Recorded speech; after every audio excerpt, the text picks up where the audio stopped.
विघ्नहर्ता श्री गणेश, श्री गणेश, श्री गणेश।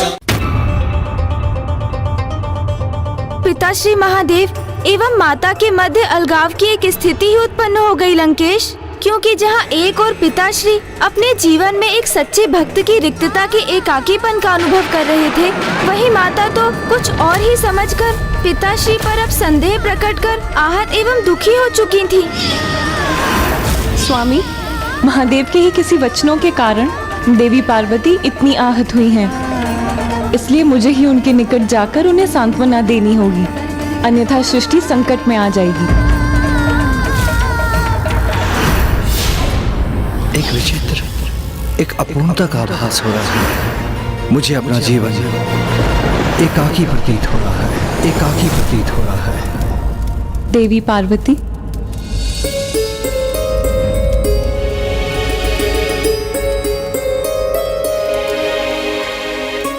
अपने हृदय में इतना दुख धारण किए, अपने नेत्रों में अश्रु लिए, आप ये जो खीर बना रही है महादेव के लिए, क्या इसकी मिठास के साथ महादेव को छिपे इसमें आपके दुख का आभास नहीं होगा?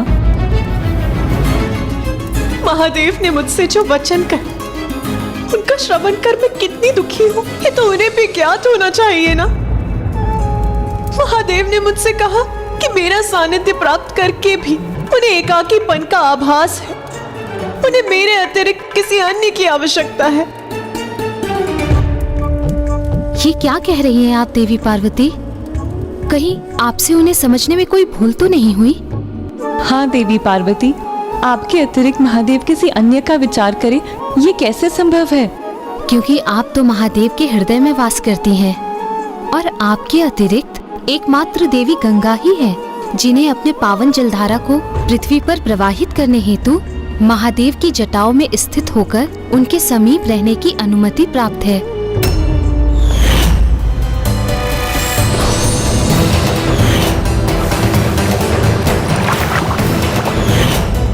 हाँ, और उनके मस्तक पर तो चंद्रमा विराजमान है और उनकी तो अनेकों सहभागिनियां हैं। कहीं वो उन्हीं से तो प्रेरणा प्राप्त नहीं कर रहे? आप व्यर्थ ही इतनी चिंतित और दुखी हो रही हैं। मुझे विश्वास है ऐसा कुछ नहीं है जो आप सोच रही हैं।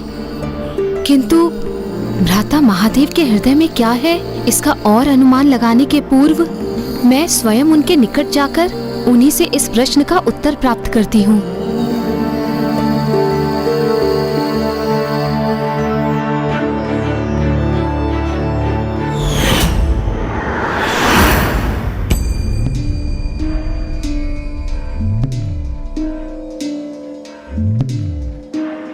प्रणाम महादेव। भ्राता, क्या किसी बात को लेकर आपका हृदय द्रवित है? देवी पार्वती, मुझे एकाकीपन का आभास सता रहा है। ऐसा प्रतीत होता है कि मुझे अपने जीवन में किसी अन्य की आवश्यकता है। बस यही मेरे व्यथा का कारण है।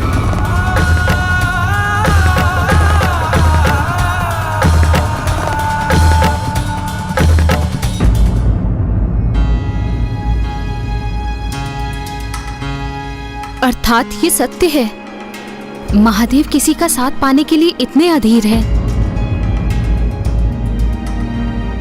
तो फिर ठीक है, मैं भी स्वामी को खीर का प्रसाद नहीं प्रस्तुत करूंगी।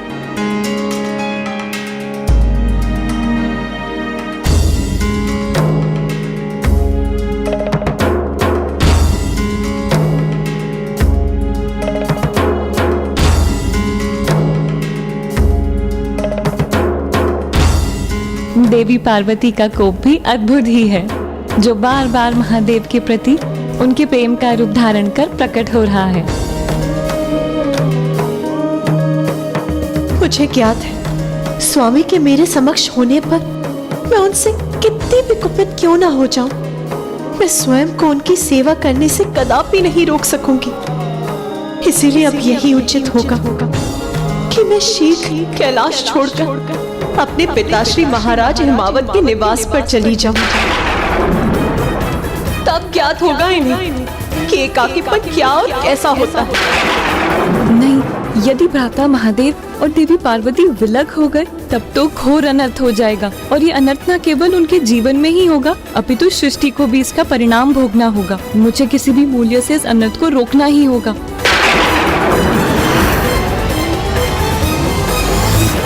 ये स्थिति तो निरंतर विकट होती जा रही थी, क्योंकि कोई भी ये ज्ञात नहीं कर सका कि पिताश्री को तो मात्र अपने परम भक्त का सानिध्य प्राप्त करने की उत्सुकता थी, और उनकी उस मनोदशा को सभी समझने में असमर्थ हो रहे थे। हाँ गौरी पुत्र, वो एक ऐसी स्थिति थी जब नारायण और ब्रह्मदेव भी प्रभु की इच्छा को समझ नहीं पा रहे थे। प्रणाम नारायण, प्रणाम ब्रह्मदेव। अब तो आप दोनों को भी ये ज्ञात हो गया होगा कि यहाँ मेरी कैसी अवहेलना हुई है। अब आप दोनों ही बताइए, क्या अब मेरा एक पल भी यहाँ उपस्थित रहना उचित होगा? शांत हो जाइए देवी पार्वती, अपने क्रोध पर नियंत्रण रखिए। कभी कभी हमारे नेत्र जो देखते हैं वो सत्य नहीं होता, और ये भी तो हो सकता है कि महादेव द्वारा बोले गए शब्दों को समझने में आपसे कोई भूल हुई हो। आपने मात्र कुछ शब्द सुनकर इतनी तीव्र प्रतिक्रिया व्यक्त कर दी। मैं नारायण से सहमत हूँ। मुझे भी ऐसा प्रतीत होता है कि महादेव के शब्दों का अर्थ वो नहीं था जो आप समझ रहे हैं। अच्छा, तो अब आप ही स्पष्ट कर दीजिए उनके शब्दों का तात्पर्य।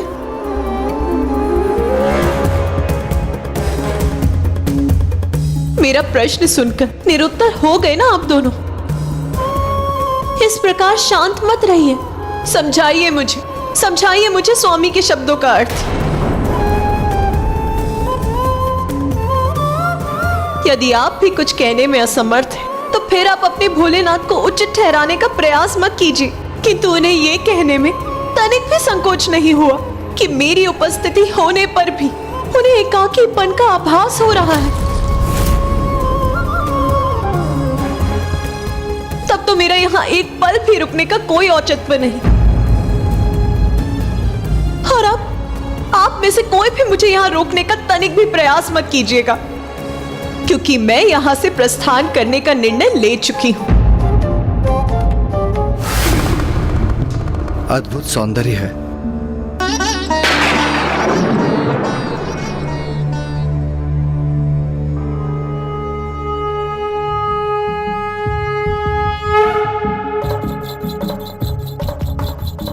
अद्भुत। इसलिए परम रक्षक श्री प्रभु हरि नारायण आपको अपने परम भक्त के रूप में गरुड़ का साथ प्राप्त है।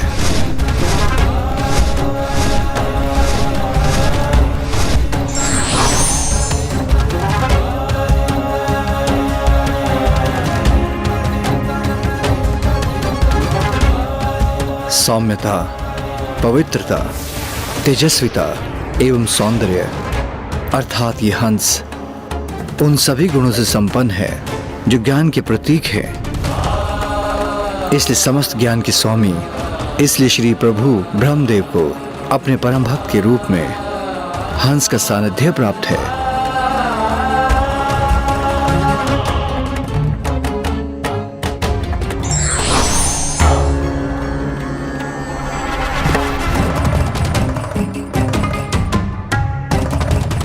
मुझे भी अपने जीवन में एक भक्त, एक सखा प्राप्त करने की इच्छा है जो साधारण, शांत एवं श्रद्धालु होने के साथ। महादेव को कुछ और नहीं, मात्र एक भक्त, एक सखा की आवश्यकता का आभास हुआ था, जो सदैव उनके साथ रह सके, उनकी सेवा कर सके, उनका वाहन बन सके। जैसे मेरे पास गरुड़ है और ब्रह्मदेव के पास हंसराज। अब जब सत्य उजागर हो ही गया है तो आपकी चिंता भी अवश्य दूर हो गई होगी देवी पार्वती। मेरे भोलेनाथ तो वास्तव में ही बहुत भोले, मुझे अपनी इतनी छोटी सी चिंता नहीं समझा सके।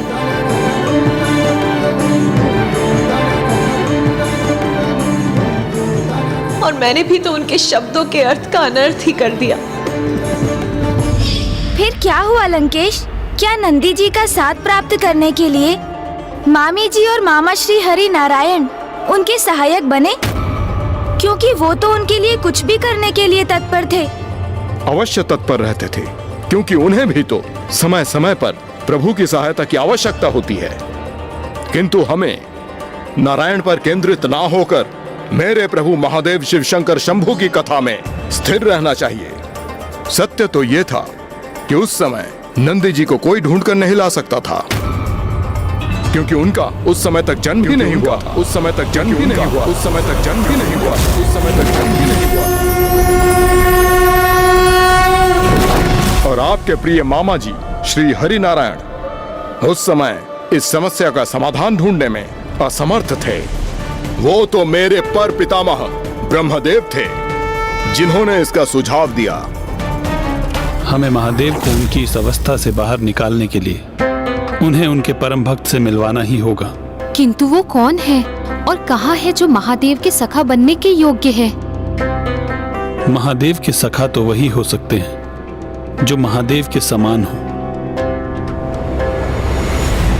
किंतु शिव के अतिरिक्त इस समूचे संसार में ऐसा कोई नहीं जो संसार का भार संभाल सके। और फिर सखा तो वही होता है ना, जो बिना कुछ कहे अपने सखा के मन के भाव को ज्ञात कर सके। किंतु प्रभु भोलेनाथ के मन में क्या है, उनके अतिरिक्त कौन जान सकता है। अर्थात इस संपूर्ण घटनाक्रम का तो एक ही अर्थ है कि महादेव शीघ्र ही नवीन अवतार लेने वाले हैं।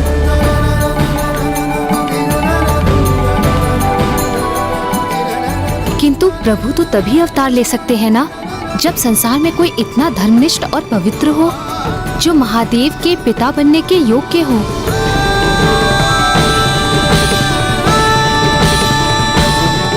शिलाद। क्या वो ऋषि शिलाद ही थे जिनके यहाँ पिता श्री महादेव अवतार लेकर जन्म लेने वाले थे?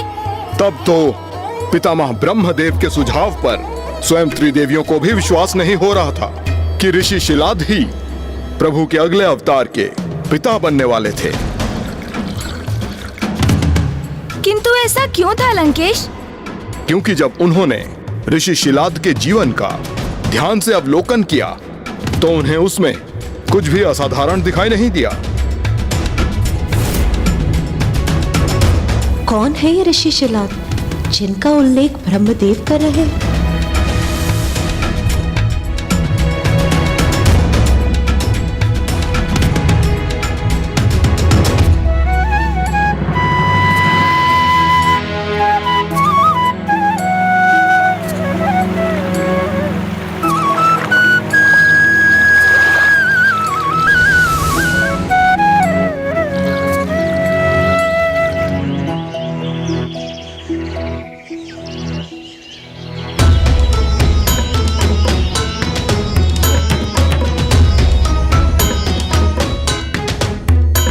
ब्रह्मदेव, ऋषि शिलाद में तो मुझे कुछ भी असाधारण नहीं प्रतीत हो रहा। फिर आप इन्हें धन कर्म में सर्वोच्च कैसे मान रहे हैं? इतने साधारण ऋषि प्रभु को अपने पुत्र रूप में प्राप्त करने के योग्य कैसे हो सकते हैं? उनका साधारण प्रतीत होना ही तो उनकी असाधारणता है।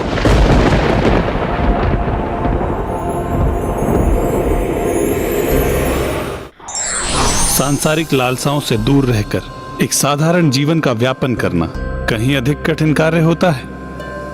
एक बार आप विस्तार से उनके जीवन के प्रत्येक क्षण को मेरी दृष्टि से देखिए।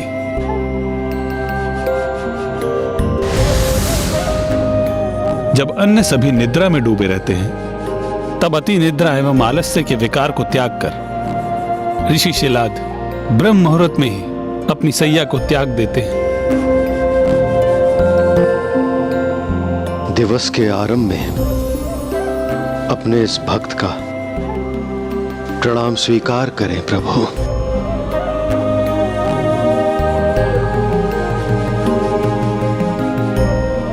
प्रणाम भूमि माता।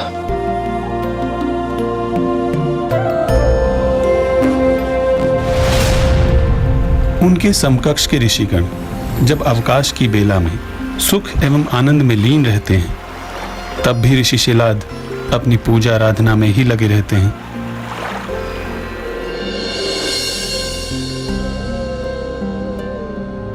जब अन्य सभी मनोरंजन एवं आनंद प्राप्ति के प्रति आकर्षित होते हैं, ऋषि शिलाद ने किसी प्रकार के सांसारिक आनंद और न ही व्यर्थ विश्राम के विकार से प्रभावित होते हैं। उन्हें तो महादेव की पूजा में ही पूर्ण आनंद प्राप्त होता है।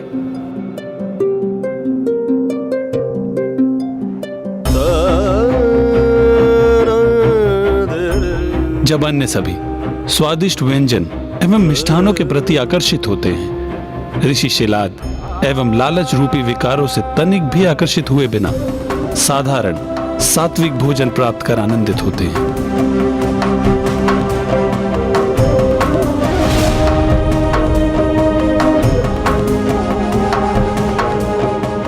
ऋषिवर, कर्म धर्म ज्ञान सब व्यर्थ हैं। धन प्राप्ति में रुचि रखिए। यहाँ आइए, कदाचित आपका भाग्य आपका साथ दे जाए।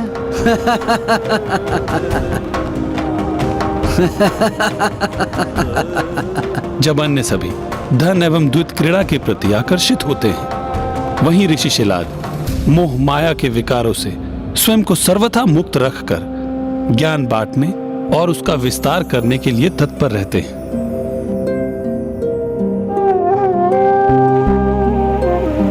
हे प्रभु, मेरा संध्या वंदन स्वीकार करें।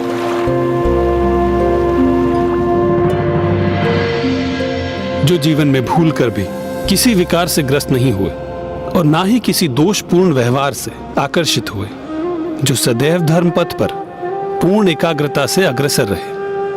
संसार के अनेकों सात्विक एवं धार्मिक ऋषियों में एकमात्र ऋषि शिलाद है जो सबसे अनूठे हैं, क्योंकि विचार एवं आचरण में एकमात्र वो ही हैं जो संसार के सभी विकारों से परे हैं। क्योंकि ऋषि शिलाद संसार में अनेकों विकारों के मध्य अपना जीवन व्यतीत करते हुए भी, जैसे आलस्य, अति निद्रा, मोह, लोभ, धन लोलुपता, इनसे कभी आकर्षित नहीं हुए।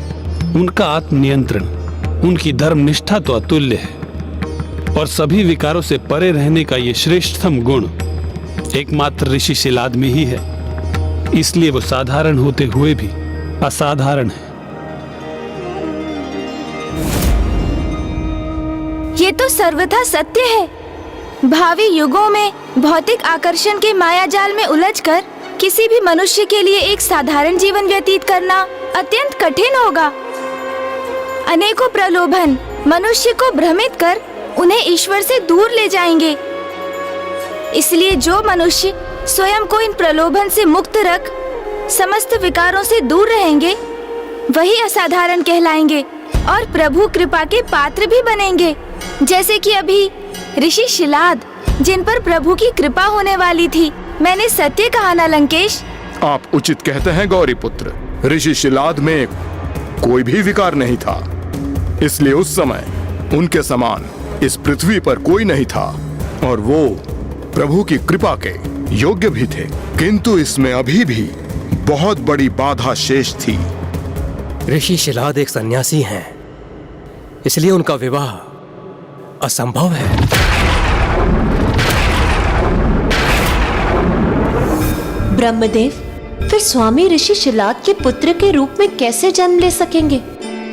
इसका तो केवल एक ही उपाय है कि ऋषि शिलाद को महादेव की तपस्या कर उनसे वरदान प्राप्त करना होगा कि महादेव उनके यहाँ पुत्र के रूप में जन्म ले। किंतु प्रभु, एक सन्यासी ऋषि जिसने पूर्व ही अपने परिवार का परित्याग कर दिया हो, वो एक पुत्र की कामना क्यों करेगा? आप सर्वथा उचित कह रही हैं देवी लक्ष्मी, किंतु हमें फिर भी कोई उपाय तो अवश्य करना होगा जिससे स्वामी अवतार ले सके, क्योंकि स्वामी को इस अपूर्णता के भाव के साथ देखना मुझे कदापि स्वीकार नहीं है।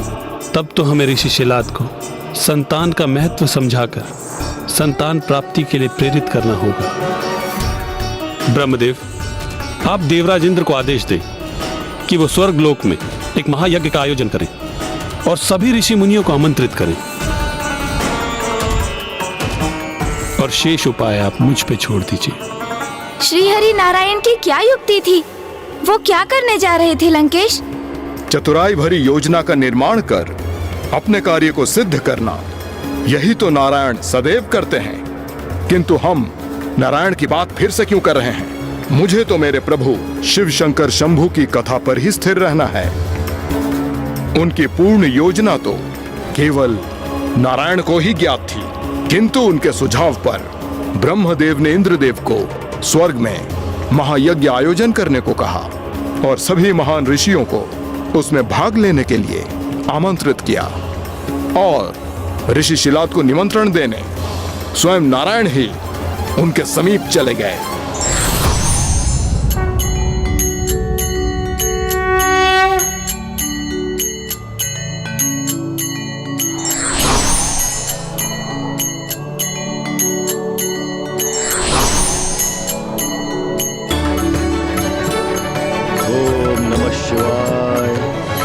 ओम नमः शिवाय। ओम नमः शिवाय। ओम नमः शिवाय। ओम नमः शिवाय। ओम नमः शिवाय। ओम जय भोलेनाथ। ओम नमः शिवाय। कदाचित आप भी वहीं जा रहे हैं ना? कहां? मैं कहां जा रहा हूं ऋषिवर? वहीं जहां सभी जा रहे हैं। किंतु ऋषिवर जहां सभी जा रहे हैं, मैं भला वहां क्यों जाऊंगा? और वैसे भी मेरे प्रभु ने मेरा पथ निश्चित किया है, मैं तो उसी दिशा में जाऊंगा। उचित है। फिर तो मैं कहूंगा कि स्वयं भोलेनाथ ने आपको आमंत्रित किया है।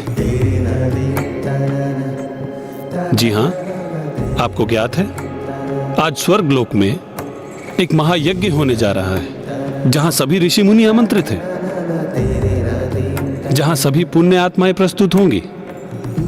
वैसे आप भी पुण्य आत्मा प्रतीत होते हैं। आपके जैसे धर्मात्मा का मिलना तो अत्यधिक कठिन कार्य है, इसलिए मैं कहूंगा कि आपको भी वहां जाना चाहिए, जहां सभी ऋषि मुनि एवं देवता एकत्रित हों।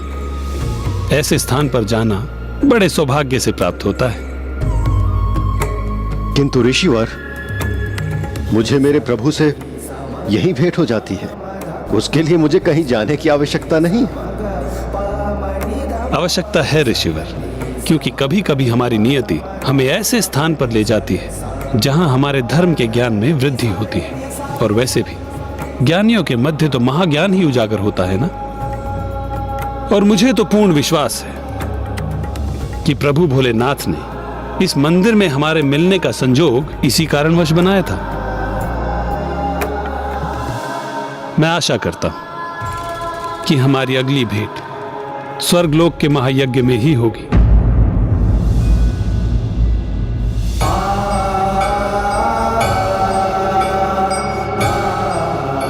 और मुझे तो पूर्ण विश्वास है कि प्रभु भोलेनाथ ने इस मंदिर में हमारे मिलने का संजोग इसी कारणवश बनाया था। फिर क्या हुआ लंकेश? मामा जी की योजना सफल हुई? क्या ऋषि शिलाद ने उस महायज्ञ में वो भाग लेने के लिए गए? हाँ, वो गए तो अवश्य थे गौरी पुत्र, किंतु उन्हें स्वर्ग के प्रवेश द्वार पर ही रोक लिया गया। ऋषिवर, आपको यहीं रुकना होगा। भला क्यों? मैं भी देवराज इंद्र के महायज्ञ में सम्मिलित होने के लिए इच्छुक हूँ। आप स्वर्ग में प्रवेश करने के योग्य नहीं हैं, इसीलिए आप भीतर नहीं जा सकते। आप स्वर्ग में प्रवेश करने के योग्य नहीं हैं, इसीलिए आप भीतर नहीं जा सकते। प्रवेश करने के योग्य नहीं हैं, इसीलिए आप भीतर नहीं जा सकते। एक धर्म परायण ऋषि का ऐसा अपमान क्यों हो रहा है यहाँ पर? ऐसा अपमान क्यों हो रहा है यहाँ पर? अपमान क्यों हो रहा है यहाँ पर? नाथ, ये क्या किया आपने? ऋषि शिलाद का अपमान करवाकर उनके क्रोध को जागृत करवा दिया। नहीं देवी, ये तो मेरी ही योजना का भाग था और मैं आशा करता हूं कि वो सफल भी रहेगी, क्योंकि अब जो होने जा रहा है उसके पश्चात तो ऋषि शिलाद पुत्र प्राप्ति के लिए अवश्य विवश हो जाएंगे। प्रणाम देवराज इंद्र। आपके द्वारपाल के अनुसार मैं आपके स्वर्गलोक में प्रवेश करने के योग्य नहीं हूं, किंतु मैं तो सदा ही विचार और आचरण से धर्मनिष्ठ और पाप रहित रहा हूं। प्रभु शिव की आराधना किए बिना मेरा एक दिन भी नहीं बीता। मैं एक सत्पुरुष की प्रेरणा से यहाँ महापुरुषों की संगति में ज्ञान अर्जित हेतु आया हूँ। उसका ये दुष्परिणाम प्राप्त हो रहा है मुझे। तो फिर आप ही बताइए देवराजेंद्र, आपके अनुसार मैं आपके स्वर्गलोक में प्रवेश करने के अयोग्य हूँ या फिर आपका स्वर्गलोक ही मेरे लिए योग्य नहीं है? ऋषिवर, आप व्यर्थ में ही क्रोधित हो रहे हैं। मेरे द्वारपालों ने जो कहा वो सर्वथा उचित है। आप स्वर्ग में इसलिए प्रवेश नहीं कर सकते क्योंकि आप बस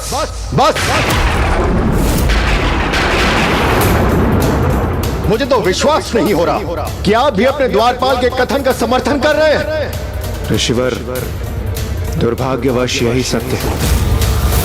आप एक सन्यासी ऋषि हैं, अविवाहित हैं और संतान रहित हैं। इसलिए आपके स्वर्ग में प्रवेश करने हेतु आपके पूर्वजों की अनुमति प्राप्त नहीं होगी, जिसके बिना स्वर्ग में प्रवेश करना असंभव है। और पूर्वजों की इस अनुमति के लिए संतान प्राप्ति अत्यंत अनिवार्य है, क्योंकि बस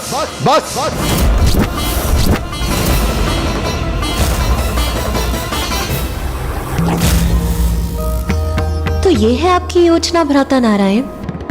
इस प्रकार आप ऋषि शिलाद को संतान का महत्व समझाकर उन्हें संतान प्राप्ति हेतु महादेव के तप के लिए प्रेरित करना चाहते हैं। प्रतीत होता है नाथ कि आपकी ये योजना शीघ्र ही सफल होने जा रही है। अर्थात सदैव सत्य कर्म करने के बाद भी निसंतान होने के कारण मुझे स्वर्गलोक में प्रवेश प्राप्त नहीं होगा। हाँ ऋषिवर, मैं विवश संतान प्राप्ति के पूर्व स्वर्ग में आपका प्रवेश निषेध है। यदि यही स्थिर है देवराजेंद्र, तो मैं भी घोषणा करता हूँ कि मैं घोर तपस्या करूंगा।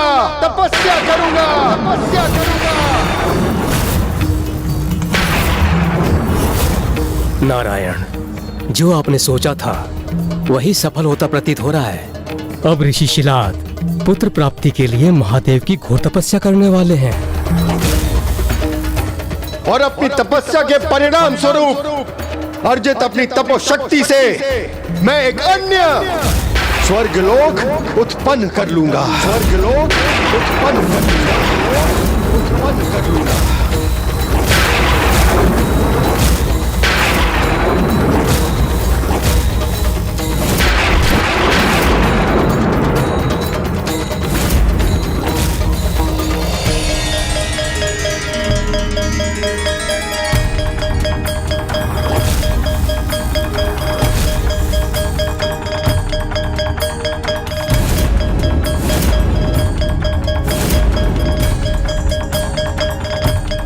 आप एक सन्यासी ऋषि अविवाहित हैं और संतान रहित, इसलिए आपके स्वर्ग में प्रवेश करने आपके पूर्वजों की अनुमति प्राप्त नहीं होगी और पूर्वजों की इस अनुमति के लिए संतान प्राप्ति अत्यंत अनिवार्य है।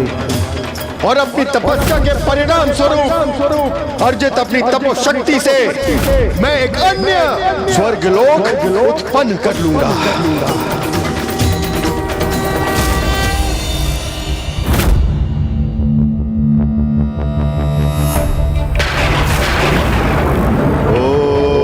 नमः शिवाय, ओम नमः शिवाय, ओम नमः शिवाय, ओम नमः शिवाय, ओम नमः शिवाय,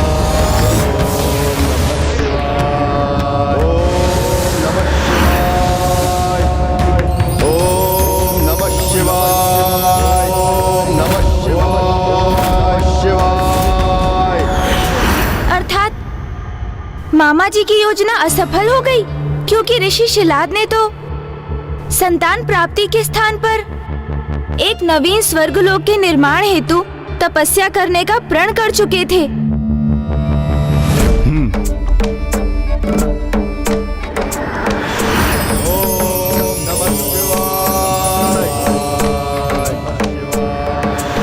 सदा शांत और सौम्य प्रतीत होने वाले धर्मनिष्ठ ऋषि शिलाद, जिनके मन में देवराज के उन वचनों ने वज्रपात का कार्य तो अवश्य किया, किंतु उन वचन रूपी वज्रपात की अग्नि अब ऋषि शिलाद के व्रण के रूप में प्रस्फुटित होने जा रही थी, क्योंकि देवताओं ने यह सोचा भी नहीं था कि ऋषि शिलाद के साथ जो वो करने जा रहे थे उसका परिणाम उन्हीं पर भारी पड़कर वो समस्त सृष्टि के लिए संकट का एक कारण बन जाएगा। कुछ कार्य के परिणाम भले ही विपरीत निकल जाएं, किंतु यदि उसका उद्देश्य परहित एवं जन कल्याण है तो वो भविष्य में अवश्य ही लाभकारी होगा। For more updates, subscribe to our channel, click the show links and enjoy watching the videos.